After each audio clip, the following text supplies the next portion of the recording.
How's it going, everyone? Ghost of Tsushima, one of the most beloved PlayStation exclusives, is headed on its way over to PC and Steam. A lot to get over, some controversy attached to the release the last couple of weeks with the PlayStation account linking and everything like that. The game's actually been pulled from some regions for sale, but a lot to go over with the release. It's a major release on PC, and it's one that people have been looking forward to for quite a while. Ever since Sony started dropping their games on PC, this is one of the most requested titles alongside Bloodborne, but let's go over all of the information before you spend your $60.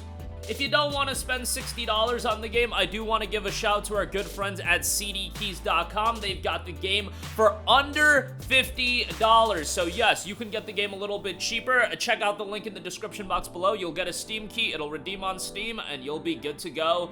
And you'll get a copy of the game a little bit cheaper. So with that being said, let us talk about Ghost of Tsushima Director's Cut, because this is a game that if you have been following the PlayStation on PC wave and the titles that have been coming since the inception of all of this happening back in August of 2020 with Horizon Zero Dawn, and as we started realizing, okay, we're gonna get more of these PlayStation games on PC, one of the titles alongside Bloodborne, one of the titles that I saw people constantly reiterating how much they wanted to see on PC was Ghost of Tsushima, and it'll finally be happening on May the 16th. Now, obviously, I'd be remiss if I don't speak on the controversy right away.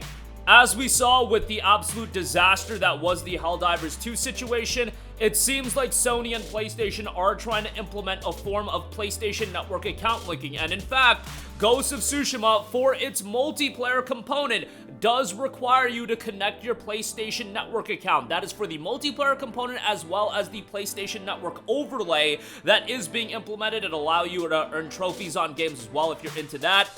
And they've actually added a disclaimer on the Steam page now. PlayStation Network account required for online multiplayer, the Legends mode, and PlayStation Overlay, subject to the PlayStation Network Terms of Service and User Agreement. Now, that is just the Legends component. You can play the single-player portion of the game without connecting your PlayStation Network account. However, because the Legends component is a portion of the game, much like Helldivers 2 being pulled from all of those regions where PlayStation Network was not supported, the same is happening with Ghost of Tsushima. Refunds are being given out in those various regions, so keep that in mind if you're in one of those 100+ countries and 100+ regions where PlayStation Network is not supported. It's really unfortunate. I hope Sony course corrects at some point and make it completely optional. I think that would be beneficial for them, but also I do know these companies do like that level of control and having that extra layer. Ubisoft does it with Ubisoft Connect. Rockstar has Rockstar Game Launcher. It always sucks, but it is what it is. Now, I am still incredibly excited about the game, so let's go over all of the information. Now, I've already beaten this game on PlayStation 4 and PlayStation 5, but I am damn sure gonna play this game once again because the game is absolutely awesome. The game notes, a storm is coming. Venture into the complete Ghost of Tsushima Director's Cut on PC. Forge your own path through this open-world action adventure and uncover its hidden wonders. Brought to you by Sucker Punch Productions, Nixxes Software, and PlayStation Studios. The fact that it's being done by Nixxes Software makes me incredibly confident that this port's gonna end up being good because Nixxes knocked it out of the park with Spider-Man. They did a very good job with Ratchet & Clank Rift Apart, and they just crushed it with Horizon Forbidden West. Forbidden West, I felt so strongly about that. I legitimately think it's one of the best PC ports of all time. It is that good, and I imagine they're gonna once again do a fantastic job with Ghost of Tsushima. Their output is kind of ridiculous as well. Horizon just came out 3 months ago, less than 3 months ago, and 3 months later, we're already getting another port. I'm sure that Ghost of Tsushima has been in the works for a little bit, but still, again, their output has been ridiculous. For the very first time on PC, play through Jin Sakai's journey and discover the complete Ghost of Tsushima experience in this director's cut. The game takes place in the late 13th century. The Mongol Empire has laid waste to entire nations along their campaign to conquer the East. Tsushima Island is all that stands between mainland Japan and a massive Mongol invasion fleet led by the ruthless and cunning general Khotun Khan. As the island burns in the wake of the first wave of the Mongol assault, courageous samurai warrior Jin Sakai stands resolute. As one of the last surviving members of his clan, Jin is resolved to do whatever it takes at any cost to protect his people and reclaim his home. He must set aside the traditions that have shaped him as a warrior to forge a new path, the path of the ghost, and wage an unconventional war for the freedom of Tsushima. Now, Before I get more into it and what's described as far as the PC version, I do want to note that this is a game that really, if you look at the critical reception, is comfortably in that second tier of PlayStation exclusives. I very much disagree with that. I think Ghost of Tsushima is one of the best PlayStation titles ever, and while it's sitting at the low 80s on Metacritic, I legitimately think it's as good as the Spider-Mans and the God of Wars of the world, and I really believe that Jin, his character arc throughout the game, is one of the most compelling, because one of the pushbacks that this game had in criticism is that Jin is not a compelling character. However, that's kind of the whole idea of the game, and Jin's evolution throughout the course of the story of Ghost of Tsushima, I think, is wonderfully crafted and incredibly compelling. That's my own opinion as far as me playing the game. I don't want to get too much into spoilers, but I thought Jin was a fantastic character. You've got a massive open world to explore, a lot of optional content, but the side content is really well done, well fleshed out, and I think if you want to do the additional content, you'll get your time and money's worth, given that the side content is very, very well done. You also have the Iki Island expansion that'll add a significant amount of gameplay as well. It's a sizable experience, and yes, while $59.99 or, $49 and change through CD keys is quite hefty for a game that did initially come out 4 years ago, I do think from a amount of content you're getting, it is going to be worthwhile. You'll be able to experience Ghost of Tsushima with unlocked frame rates and a variety of graphics options tailored to a wide range of hardware, ranging from high-end PCs to portable PC gaming devices. Now, obviously, that is referencing the Steam Deck as well as the ROG Ally. I imagine that the game is going to be fully playable on those platforms as well, given that they are noting that. And on top of that, this is originally a PlayStation 4 title, and it seems like those cross-gen titles can run on the Steam Deck.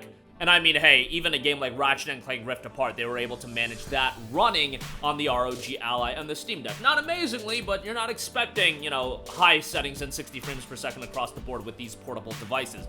Get a view of even more action with support of ultra-wide 21:9, super ultra-wide 32:9, and even 48:9 triple monitor support. Boost performance with upscaling and frame generation technologies like NVIDIA DLSS 3 and AMD FSR 3 and Intel XeSS, NVIDIA Reflex, and image quality enhancing NVIDIA DLAA are also supported.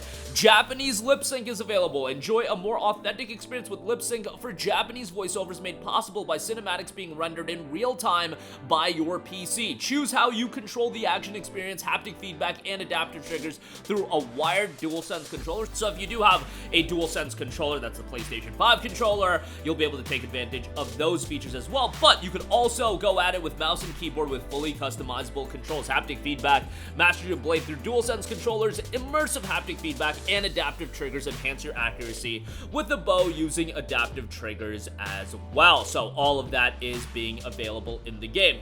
With Ghost of Tsushima Director's Cut, it was noted that this is the first PlayStation title on PC that uses a new PlayStation overlay, which includes your friends list, trophies, settings, and your profile. The feature is available on Windows PC and will be accessible from the in-game menu or for keyboard players by pressing the Shift F1 shortcut on your keyboard. It's a typical overlay. Again, you'll be able to access various things on the PlayStation Network that will require account linking, much like the Legends component. While playing the game, you can earn PlayStation trophies just like on PlayStation consoles. Ghost of Tsushima Director's Cut on PC shares the same trophy set as the game on PlayStation 5 consoles, so keep that in mind. In addition, the PC version also has support for achievements on Steam and the Epic Game Store. To make use of features like trophies, friends list, and crossplay, you can sign in with your existing account for PlayStation Network or create a new account. The use of PlayStation Overlay is optional for both the single-player experience and the Legends component. They note that the overlay is optional for the Legends component, but if you do want to play Legends, the multiplayer component, you do need to connect your account, so keep that in mind. When bringing a game over from PlayStation consoles to PC, the team at Nixxes always strives to give a great experience to as many players as possible, and I do want to highlight the system requirements. They've got 4 tiers of requirements, which I always like to see. You've got very low, that's for 720p and 30 FPS, relevant for those of you playing the game on a Steam Deck, i3 7100, Ryzen 3 1200, a GTX 960 or an RX 5500 XT, and 8 gigabytes of memory. Medium will have it at 1080p at 60 FPS, an Intel Core i5 8600, AMD Ryzen 5 3600, an RTX 2060, or a Radeon RX 5600 XT, 16 gigabytes of RAM on that end. High, 1440p at 60 FPS or 4K at 30 FPS, you're looking at an i5 11400, a Ryzen 5 5600, RTX 3070, or an RX 6800, 16 gigabytes of RAM. They're very high, 4K at 60 FPS, FPS. This is obviously for those of you with baller PCs, i5 11400, Ryzen 5 5600, RTX 4080, or an RX 7900 XT, and 16 gigabytes of memory needed for that, 75 gigabytes of SSD space as well. So quite a wide range of requirements. If you do want to play this game maxed out 4K 60 FPS, you are going to need a pretty beefy PC. That is to be expected. Same with Forbidden West. Same with Spider-Man. 4K 60 FPS is just very difficult to push, and the PS5 is not doing that for most titles. Even the cross-gen titles, it's not pushing 4K 60 FPS.